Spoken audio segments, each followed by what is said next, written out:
Hi everybody, I'm Jody Middlestat of Elevate5 Web Design and Branding. So as the name suggests, we focus on websites, we focus on logo design and branding, and we also focus on messaging. We help our people really know how to strategically connect with those they serve, and that's what our video is about today. So if you're here watching this, you've either come across our website or maybe a social media post, or potentially you heard myself or my partner and I, Kara Christensen, speak. Either way, welcome. And that's what we're going to dive right into. I want to be very respectful of your time and just give 5 solid tips of what we use anytime we go into a website to see how it's functioning, how it's connecting with people, and how we can ramp that up to make it connect even more powerfully.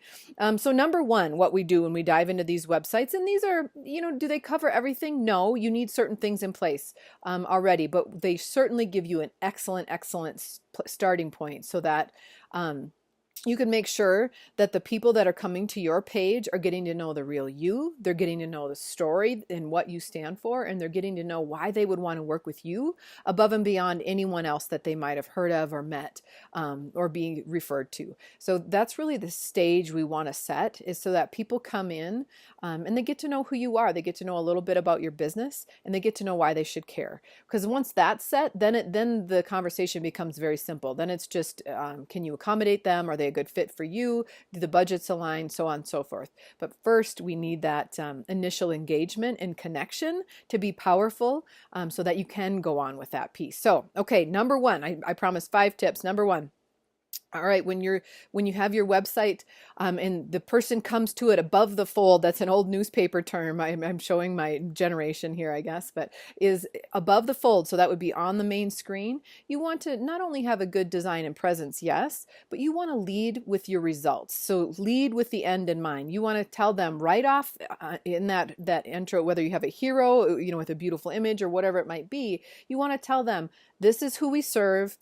This is how we serve them, and these are the results we create. And guess what? You get a couple sentences to do that in. So it might be we're Elevate5. We help small business owners, Christian women entrepreneurs, and service providers that want a powerful message to connect with their audience through a website and a brand. We help them craft that beautifully. So that was a little butchered, but once we put it on the website, if you go and look at the site, it lets people know as soon as they're to your website that they are exactly where they need to be. You can solve their problem. So all that does is it tells them, yes, I'm in the right place, and I can look further for more information. But what happens if they come to your site, and they don't see that, is they'll go look somewhere else. We all know how easy it is to ping pong off of sites and go find something else that resonates. So right off the bat, along with that beautiful design and logo, yes, but right off the bat, you want to tell them what your results are. So that first tip is lead with your results.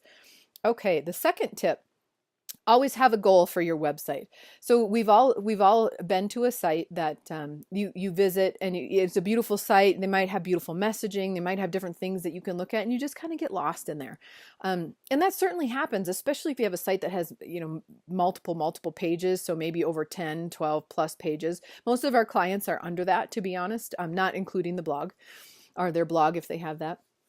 But the reason you want to have that goal established right off the bat is your whole website should funnel towards that goal. And it's going to be different for different people. It might be a contact, that they fill out a contact form and engage you for a conversation. It might be, if you're a coach, it might be that they book a discovery call.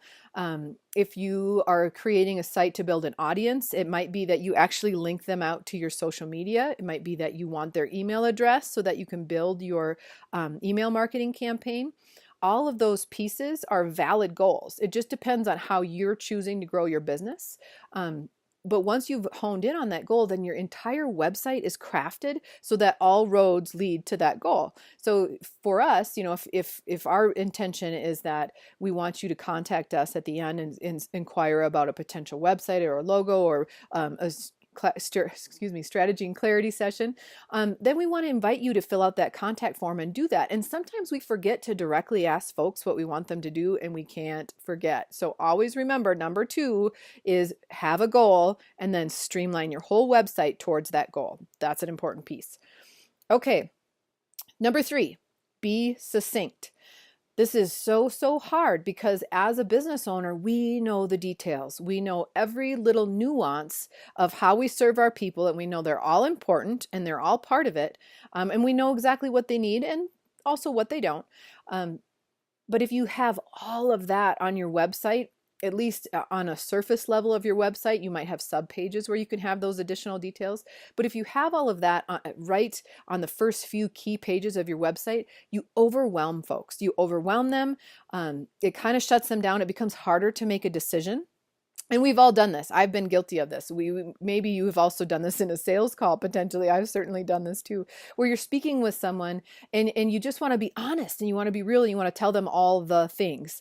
Don't do it. Don't. They need the high points. They need to see that you can help. This is really tied into number one now that I think about it. They want to see that you can help them. They want to see that they can trust you. They want to see potentially a surface level of the process. And then they want to have a conversation with you. And even in that conversation, they may or may not want to know all the details. It depends on the personality type. You know, there are those personality types that want all that at that stage and some don't. But here's what I would suggest. Don't overshare on your website. And that might be something that's difficult for you to do.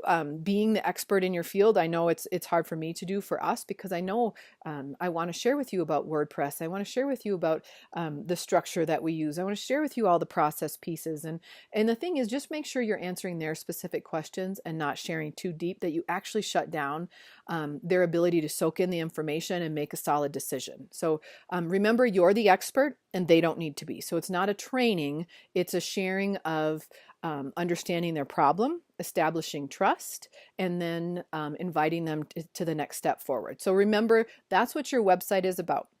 Unless, of course, it is about training, which then you could moot that point and go forward. But you hear what I'm saying. Being succinct is important for engagement on a website. You don't want to overwhelm people with too much information. Okay, that was number 3. Number 4, have a stance. So having something to stand for on your website is important because then people can see why they would want to work from you. So what do I mean by that? What is a stance? Well, what sets you apart in your industry? How do you feel like the industry you're working in, maybe the industry standard of how others operate is not something you agree with. Maybe you feel like your method, your proprietary method, is better because of XYZ. So a good example of this for us would be, we feel like the website industry does not approach really helping clients at the depth that they need. At least maybe our clients. I'll narrow that broad statement in it just a little bit. So here's what we find. In the website industry as a whole, our clients, or many people in general, they go and they get their website estimate and they find out, oh great, they're going to make me this beautiful 5 to 10 page website. It's going to have XYZ functionality. Great, perfect. They're all excited to get it done. They sign on the dotted line and they find out, oh man, is copy included or not? So I'm not a copywriter. Now I've got to go figure out how to write copy. So it was one of the first things we thought was broken in the industry. So we made sure that was included and we had depth in our team to cover that. So in our marketing, we share copy is always included. Website content and copy is included. And if they come with copy, we work with that too. But the important thing is we change that in the industry. The other piece that we feel is broken is that within the industry, if you are not completely clear on how you want to bring your business forward, you cannot be completely clear on your website. So you might have questions on your messaging, on how who exactly is your target market. You might have questions on how you can be strategic and how you could package your services in a way that helps you stop exchanging time for dollars. You might be wanting to change your demographic, your target market slightly, and tweak some of that or understand them better. You might want to create a funnel, a more intentional funnel or client journey of how people move through your business. All of those things kind of bubble up at the same time that someone wants a website. So we find that when someone wants a website, they're really looking to get clear on a lot of these things. And the website is really the end result of all of that. So by going after a website, they think they're taking care of it.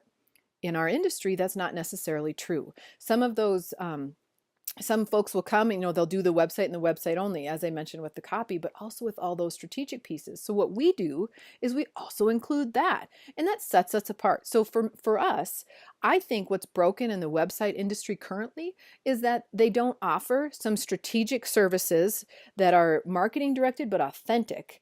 And then also back that up with the surrounding services that are needed around the website: branding, graphic design, and that website content creation that we talked about. So that sets us apart in our industry, and we want to say that on our website. So I tell you that whole great big story and all those examples so that you can see where, if I didn't mention that on our website, especially in key areas, if I didn't mention that, you wouldn't know what would set us apart. And if you came and got an Elevate5 estimate for a website, and then you compared that to someone else's, you wouldn't understand that they might not be apples to apples. It might be apples to oranges, because Elevate5 brings all this business strategy planning, all of the graphic design services, the branding, the website copy creation. There's all of this expertise on the team that helps to set us apart. And those pieces were added intentionally because they light up our souls, and we're excited to serve with them. But it's also because it serves our clients, our target market, in a very real and authentic way, so that their result, which is that website, is really powerful. I've got to be able to share that on the site so that people can see what sets us apart. So, okay, that was number 4. That was a little long. But, okay, so number 4 was, oh, my phone shut down. I have my notes on here, you guys. Come on, tech. Okay, so have a stance was number 4. And having that stance is where you think you are set aside, or where you set yourself apart from the industry that you work within. So have a stance, number 4. Number 5, okay, the last one, be real, okay? And this, if you've ever talked with me, if you've ever talked with my business partner and sister, Kara, you know that we are very much about being real. And that sounds maybe a little bit fluffy, maybe a little bit like lip service. And I think a lot of people are saying that. I don't know that that necessarily sets us apart. But I think the depth to which we live it does set us apart. So, I mean, be real in your story, be real in how you show up, be real in the humor you use on your website. You'll see humor. Karen and I love a dry sense of humor. That's on our site, because the people that really connect with us, they're going to connect with that. And we want them to be served too. So they must be able to see whether that speaks to them. So kind of my weird attracts my tribe's weird, and I'm okay with that, right? Like I think you get to a certain stage where you start to see that. So that's a piece of being real, but there's also a story piece attached to this. And this is where it gets a tad bit scary, because we all have our stories. I'm a firm believer that our stories shape not only our lives, but our businesses. If you own a business, there is no way that is not a significant part of your soul. And I also believe that that's how we're called forward in this world. Your callings, your gifts, all of those pieces should be wrapped up in your business. And a lot of times your story is the tugging thread that I think God will use to pull us along and be like, this is where you need to share. So the intricate piece is to have someone that can look at this and help you weave your story into your business in a way that makes it look very intentional. Because I think in our own minds, similar to kind of knowing too much about our businesses sometimes to be able to succinctly share, to have someone reflect that back to you is powerful, because that neutral bystander can see, oh yeah, here's how your stories all tie together, and how they tie into your business, and how they can powerfully connect with your client or your potential client. If you can nail those things down, then all of a sudden your story begins to really matter, and your path will start to just unfold in front of you as you go forward. And not to mention, if you're doing that in a real, authentic way, then your gifts are a part of that. Your calling steps forward. It's this really beautiful unfolding. Again, it feels a little bit maybe soft, but yet it's not. It is the icing on the cake of what really helps people see what you're about. And I would invite you to, we try and embody this. I think there's always room for improvement, but you are invited to go and see the elevate5.com website. Check out our blog. You'll see, I don't believe in heavy polish. I like a little, I try and write like I speak. So it's certainly not a master's level thesis in there, but that's intentional, so that you can connect. And we're weaving that story in, both in our lives and our business, so that we can connect with their clients and hopefully help them to better navigate the challenges and the business and life challenges that we've navigated. So I think that's important. So that fifth and final one is to be real and share your story or share your truth. And now you might say, okay, I'm a coach. I can see where my story is important. I'm going to weave it in this way, or I've gone through this in my life. Maybe I've gone through a severe health crisis and I'm now going to coach those people so I can see where my story makes sense. Where I think people get hung up is when they, maybe they do websites and they're like, how does my story matter? Well, it does. And once you look back and you start seeing those steps, you can start seeing how you apply that. So like for us, Kara and I have a very intense and powerful story over the last few years that involved, okay, we are lovers of small business owners. Like we get these people, we understand, we were raised by them, we were married to them, we are around them, our families are steeped in small business. We know these people. So what we did is we developed our business to serve them. So that was part of our story. So you can see on a very logical key level, there's that story. Well, I also have personal struggle as part of my story, and that's been something that I've brought forward into some of my speeches, and it helps me connect more powerfully with women, adult women that I admire and am around. I don't know a one of them that hasn't gone through something. The flavor might be different, but I think a warrior recognizes a warrior. So after you have been through these pieces, you say, okay, I see you over there and you've been there and you're showing up authentically, so that trust piece comes in. And I connect with your story. So now all of a sudden, when I step forward and I want a website and a branding company to work with, I really feel engaged by you and I like the work you're doing. Let's at least have a conversation. So that story even helps build connection there. Even if they haven't shared the same life challenges I personally have, they connect because life can be a challenge. So I hope that makes sense. So number 5 is that share your story, share your truth. So number 1, just to recap quickly in case you missed something. Number 1, lead with your results. So tell them the problem you solve and why they should care right off the bat, above the fold, so to speak. Number 2, have a goal. Have a goal for your website and craft your entire website towards accomplishing that goal. Number 3, be succinct. That's a challenge for me when I'm speaking to people, but I always try and follow it on the website. So do as I say, not as I do, right? Number 4, have a stance. What sets you apart from your industry? And really be sure to share that. And then be real. Share your story or share your truth. And make sure that's woven into your website so people get to know the real you. So, okay, those were our 5 tips today. I hope you enjoyed. I was trying to keep this under 20 minutes for you, and we did. So, yay, success. After you've watched this webinar, you are more than welcome to step forward and check out our Business Breakthrough Masterclass. And that masterclass is designed specifically to help you dive into the story piece. So if you feel a little confused about how your story could be woven into your business, or how you could both tie that into your messaging, but then also scale, create packages. The Business Breakthrough Masterclass dives into all. It's really the heart of where each of our clients starts. It's open to all of our clients. So we're breaking it out. If you would like to just review that masterclass and see if it might solve some of the questions you have in your business, it's a great place to establish clarity. It's about 3 weeks. You can take it at your own pace. It doesn't have to be done in the three weeks, but it's very quick, short videos, a nice in-depth workbook. You can print it out and write on it. It's beautiful, so it's fun to do. Simple, but you are more than welcome to go and check out that resource and see if you're interested. We would love to have you join our masterclass. So, all right, thank you for your time today. And please send an email, Jodee@elevate5.com, Jodee @elevate5.com. That's my personal email, obviously. Please send an email. Let me know if this webinar resonated, if you got value out of it. If you have additional questions, I would welcome all of that. Somebody will absolutely get back to you, if not me personally. So thanks a bunch. Have a good day.